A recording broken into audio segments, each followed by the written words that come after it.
बिस्मिल्लाहिर्रहमानिर्रहीम। अस्सलाम वालेकुम। कैसे हैं आप सब लोग? इंशाल्लाह अल्लाह ताला के हुक्म से बिल्कुल ठीक ठाक होंगे। तो जी जनाब, आज हम जिस टॉपिक पे बात करने जा रहे हैं वो है अल्ज़ाइमर, डिमेंशिया, निसियान, भूलने की बीमारी। ठीक है, इसको बहुत सारे नाम दे सकते हैं आप लोग, लेकिन आप ये भी तो देखें कि ये होती क्यों है, ये इसकी वजह क्या है, इसको ख़त्म कैसे किया जाता है या इसे कम कैसे किया जा सकता है।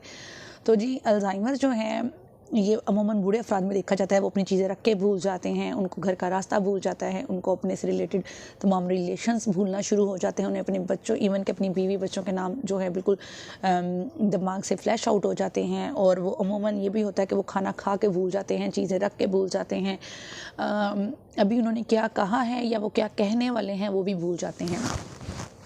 डिमेंशिया जो है ये अल्ज़ाइमर डिमेंशिया या जो भी इसको आप नाम दे लें, ये जो बीमारी है ये कम उम्र अफराद में भी है, मीडियम जो मिडिल एज के हैं उनमें भी है, और ये ओल्ड एज में भी है। ठीक है, जो यंग एज में तो इसको ये भी कहा जाता है एनजाइटी का शिकार कुछ लोग हो जाते हैं। कुछ लोग पढ़ाई का इतना स्ट्रेस ले लेते हैं, वो इतना ज़्यादा उसको अपने दिमाग पे सवार कर लेते हैं, और कुछ लोगों को जॉब नहीं मिलती इतनी पढ़ाई के बाद, वो एंजाइटी के शिकार होते हैं, तो उसके साथ उनको ये डिमेंशिया का प्रॉब्लम शुरू हो जाता है। मिडिल एज में ये होता है कि कुछ लोगों को डायबिटीज़ और अल्सर या उनको ब्लड प्रेशर का मसला या हार्ट का प्रॉब्लम अगर अचानक से स्टार्ट होता है तो वो उसकी वजह से भी ये इफ़ेक्ट होती है। लेकिन अगर आप इसको फौरी से अर्ली इसका चेकअप करवाते हैं, अर्ली ट्रीटमेंट लेते हैं, तो इसकी प्रोग्रेशन जो है वो स्लो हो सकती है, मेडिसिन के थ्रू भी और कुछ आपका अपना ट्रीटमेंट है उसके थ्रू भी। लेकिन इसके लिए जो मेन जो वो उम्र रसीदा अफराद हैं, जो उम्र रसीदा लोग हैं, उनके लिए तो ये है कि या वो जेनेटिक ना हो, क्योंकि कुछ लोगों में ये जेनेटिक होता है कि जैसे जैसे एज बढ़ती जाती है उनको अल्ज़ाइमर बहुत ज़्यादा होता जाता है, और वो बहुत ज़्यादा सीवियर किस्म का भी हो जाता है कि वो ख़ुद को भूल जाते हैं कि वो कौन है, क्या है, कहाँ हैं और किस वजह से हैं। जो यंग एज में हैं समटाइम उनका कोई एक्सीडेंट या सर पे लगने वाली चोट भी इस चीज़ का रीज़न बन जाती है। कुछ ऐसा हो जाता है या कुछ ऐसा अटैक होता है उनके दिमाग में, या कुछ ऐसे मसाइल आ जाते हैं उनकी ज़िंदगी में जो फ़ौरी उनके दिमाग पे इफ़ेक्ट करते हैं, जिसकी वजह से वो उनको तो नहीं भूल पाते, लेकिन वो बहुत कुछ भूलना शुरू कर देते हैं। तो इसके लिए सबसे पहले आपने अपनी ज़िंदगी में एक्सरसाइज को जो स्टार्ट करना है, आपकी एक्सरसाइज जो है वो डेली बेस पे होनी चाहिए। उसके बाद अपनी डायरी लिखने की रूटीन बनाएं। अगर आप मोबाइल में डायरी लिखते हैं तो ठीक है, अगर आपके पास दूसरी डायरी है पेज वाली तो उस पर अपनी रूटीन को लिखना शुरू कर दें। अपना खाना पीना, सोने के औकात मुकर्रर कर लें, ताकि आपको अल्ज़ाइमर या डिमेंशिया को जो है बीट करने में या इसको हराने में आपके लिए ये चीज़ें जो है मददगार साबित होती हैं। डिमेंशिया जो है ये उस वक्त तक आपके साथ रहती है जब तक आप इसको डिफ़ीट करने के लिए ख़ुद हौसला ना पैदा कर रहे हो, या आप में ख़ुद में ये ताकत ना हो या विल पावर ना हो कि आपने इसको बीट करना है।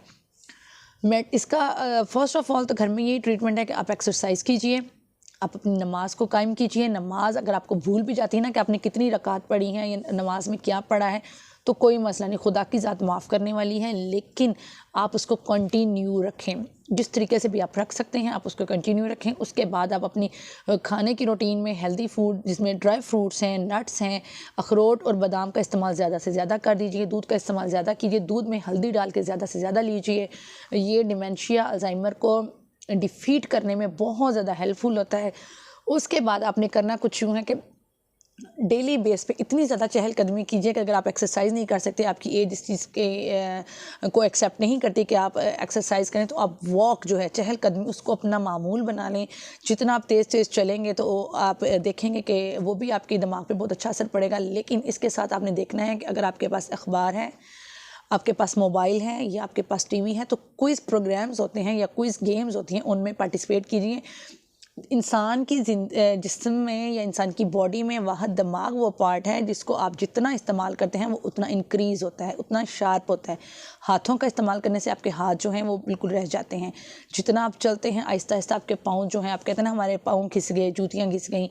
ज़्यादा देखने से आपकी आँखों पर असर पड़ता है, ऊंचा सुनने से आपके कानों पे असर पड़ता है, लेकिन दिमाग वो चीज़ है जितना इसको इस्तेमाल करेंगे ये उतना ज़्यादा शार्प होता जाएगा। तो आप कोशिश करें कि अगर आप डिमेंशिया अल्ज़ाइमर के शिकार हैं तो आप क्विज़ प्रोग्राम्स इस तरह की चीज़ों में पार्टिसिपेट कीजिए ताकि आपका दिमाग जो है तेज़ तरीन हो जाए। लेकिन अगर आप ये सारे ट्रीटमेंट कर चुके हैं और आपको आराम नहीं आ रहा, तो फ़ौरी से किसी अच्छे से साइकेट्रिस्ट से जाके कंसल्ट कीजिए, क्योंकि वो सीवियर किस्म की कंडीशन हो सकती है जिसमें जाने से पहले आपको अपना इलाज जो करवाना ज़रूरी है। कि हम नहीं चाहते कि आप अगर घरेलू टोटकों से या आपको घरेलू नुस्खों से आराम नहीं आ रहा तो आप इनको ही कंटिन्यू करें। अगर आप देख रहे हैं आपको आराम नहीं आ रहा तो फ़ौरी से किसी अच्छे साइकियाट्रिस्ट से कंसल्ट करके उससे ट्रीटमेंट करवाएं और वो आपको मेडिसिन के थ्रू आपका जो इसको डिफीट करेंगे। इंशाल्लाह आपको आराम आ जाएगा।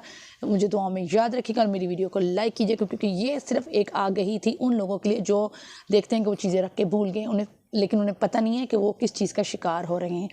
हम लोग के साथ अमूमन ये होता है कि चीज़ रख के खुद ही सामने रखी होती है लेकिन भूल जाते हैं। सम टाइम आप लोगों ने देखा होगा कि ऐनक लगी होती है या सर पे होती है या इधर गिरेबान में उन्होंने डाली होती है, लेकिन वो ढूंढ रहे होते हैं। ये भी साइंस होती हैं। ये उन चीज़ों की साइन है कि जो अर्ली एज में ही आप लोग डेमेंशिया का शिकार हो जाते हैं। बुक आपके सामने पड़ी है तो आप वही बुक ढूंढ रहे होते हैं। खाना बनाते हुए आपने नमक मिर्च डाल दी होती है लेकिन आप फिर भी नमक मिर्च ढूंढ रहे होते हैं कि हमने इसमें भी डालनी है।